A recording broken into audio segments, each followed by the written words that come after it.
Hey, what's going on everybody? Commander Crane here, and we are back with another Pioneer deck tech, and today we're going to be talking about Enchantress Prison in Pioneer. I'm very excited to bring this list to you, although as an aggro player at heart, I would never want to play against this deck. Just wanted to make that clear though, before we hop into it here. So, let me know at the end of the video in the comment section though, what do you think about the deck? Is there a card that I definitely should have included in the deck that I did not?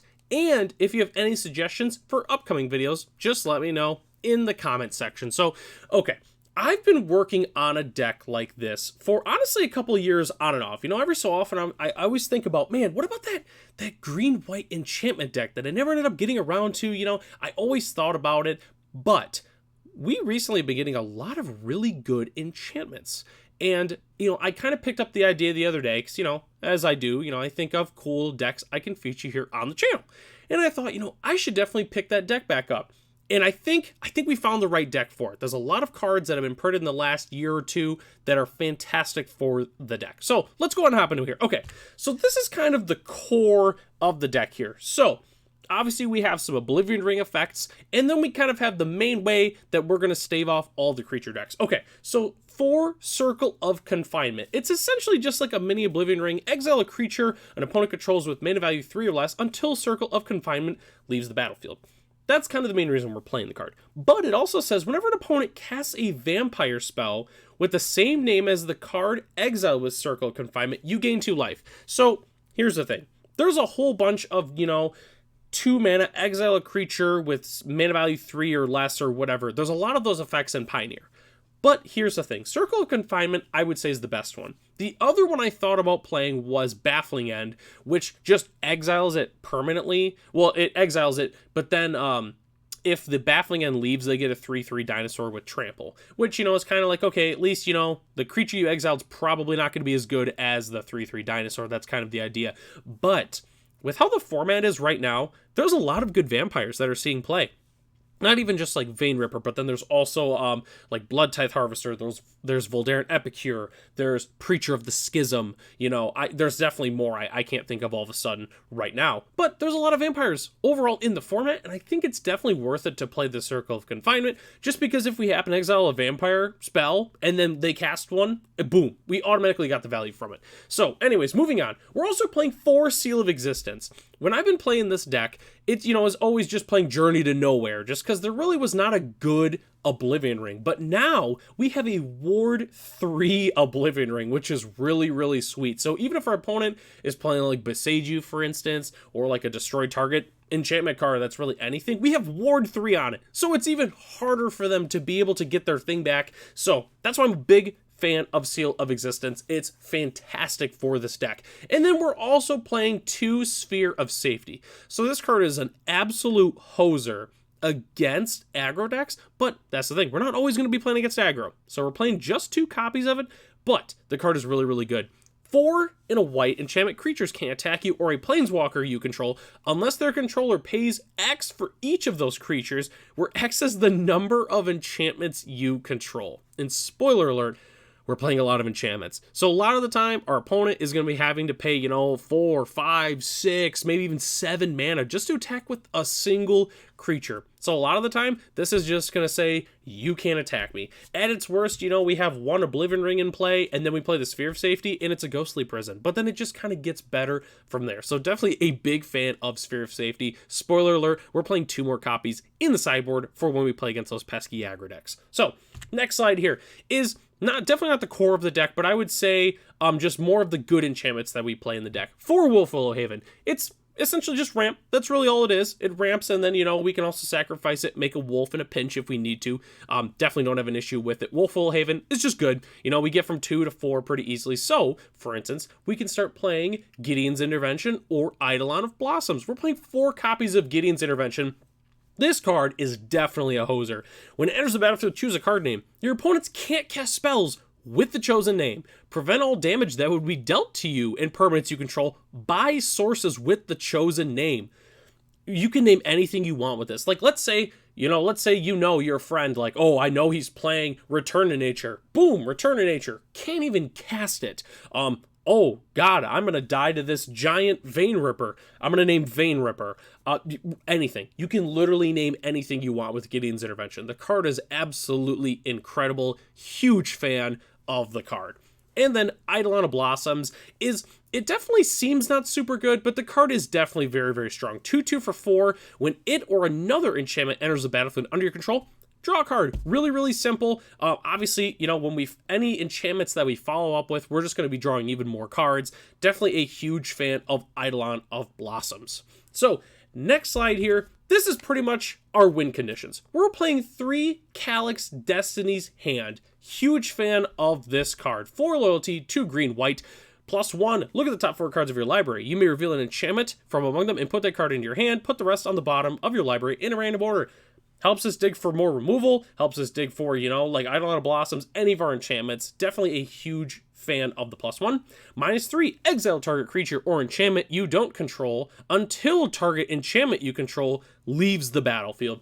Again, really, really good with, oh my gosh, I'm forgetting the name of it all of a sudden. It's our ward, Oblivion Ring. Oh, it's going to bug me now. Seal of Existence. That's what it is. Seal of Existence, which obviously, ward 3, really, really good. So definitely a big fan of the -3 as well. And then -7, return all enchantment cards from your graveyard to the battlefield.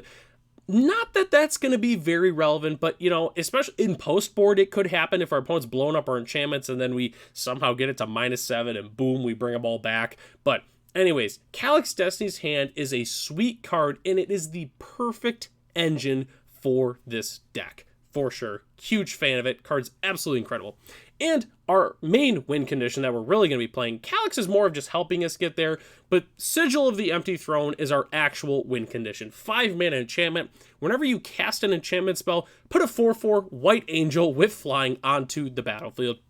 Even if we play our Wolfwillow Havens, or whatever, doesn't even matter. If it's an enchantment, we get a 4/4 Angel, and we are soon going to be killing our opponent. So huge fan of Sigil of the Empty Throne. In our last slide, these are not enchantments themselves, but they really, really help our deck. So we are playing 4 Lay Down Arms. That's right, we are a Lay Down Arms deck. It'll make sense here once we see the mana base, but exile a target creature with mana value less than or equal to the number of planes you control. Its controller gains 3 life. Spoiler alert, we're playing a ton of planes on our deck. And then we're also playing 4 Depopulates as another way to hate on aggro decks. 4 mana, each player who controls a multicolored creature draws a card, then destroy all creatures. I would say it's probably the best of the Wrath effects. You can play Shatter the Sky, you can play Depopulate, you can play the new one from Murders at Karlov Manor, but I think Depopulate is the best of the bunch. So, that's our entire main board. Let's go and hop into the lands here. So, okay, now it kind of makes sense with the Lay Down Arms. We're playing 4 Lush Portico, the brand new Surveil land from Murders at Karlov Manor. We're also playing 4 Scattered Groves and 4 Canopy Vista. Important, they all have the Plains type on there, and they're all forests as well. So that's the main thing that's really important with Lay Down Arms itself. Then we're also playing 2 Restless Prairie and 2 Field of Ruin. Restless Prairie, it's a really, really good dual land. They're extremely budget friendly, and late game, depending on how the matchup's going, this is also technically one of our win conditions, which is kind of funny. So, but definitely a big fan of Restless Prairie. Field of Ruin is just really, really good because it gets rid of other man lands, can help us pinch our opponent on, cutting off specific colors of mana. Field of Ruin is just really, really good in general, but mostly in there to get rid of pesky man lands. And then rounding out our mana base, we are playing 8 planes and 1 forest. We're playing the Field of Ruins. We still want a forest, but, we're playing all the different dual lands and such and Lay Down Arms, so we don't want to play too many non-planes for the most part.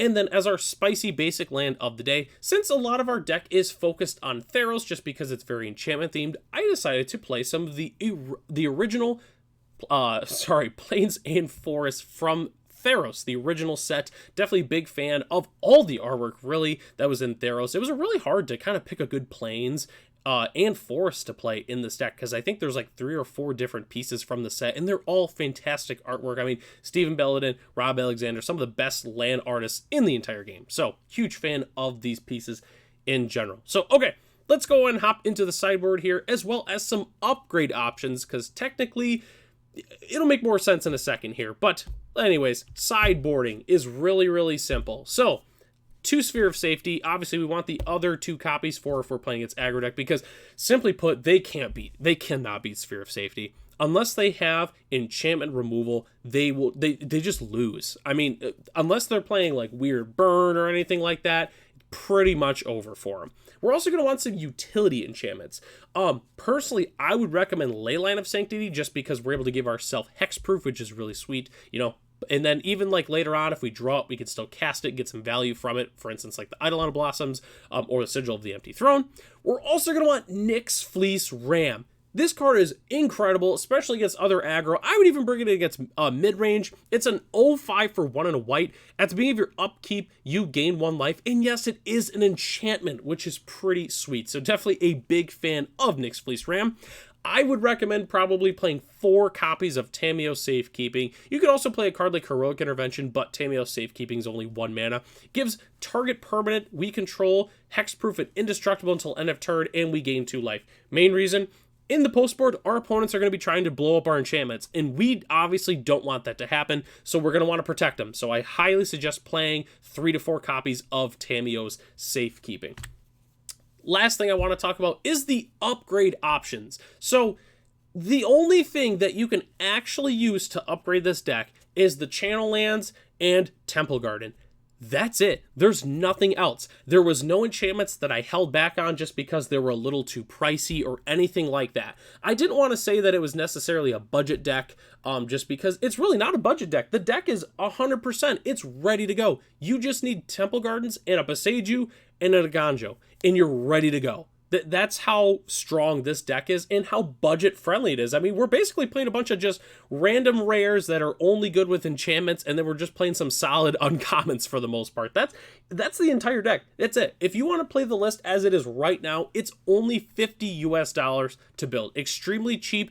And it's definitely a very effective deck that you can play at F&M. You know, if you're a big fan of enchantments or Enchantress decks, or even if you just like Prison, if you don't like your aggro opponents being able to pretty much do anything, then this is definitely the perfect deck for you to play. So again, I didn't want to say it was a budget deck because I didn't want people to think that the deck wasn't strong or anything like that, because this deck is really, really strong, and it's a very, very unique deck. You don't really see anything like this in Pioneer. You know, sometimes you see like the Bogles Hexproof deck, but you know, we never see Enchantress Prison. So I wanted to feature it on the channel just because it's a very, very unique deck. So that takes us to the end of the video. Thanks so much for watching this video. Let me know in the comments section below. What do you think about the deck? Is there a card that I definitely should have included that I did not? I know there was a lot of sweet enchantments that I wanted to put in, but you know, I really didn't think they were super fantastic, or you know, I just didn't have room for them. But let me know in the comment section below if there's one that you can think of. So I'm Commander Crane. Thanks for watching this video, and I'll catch you in the next one.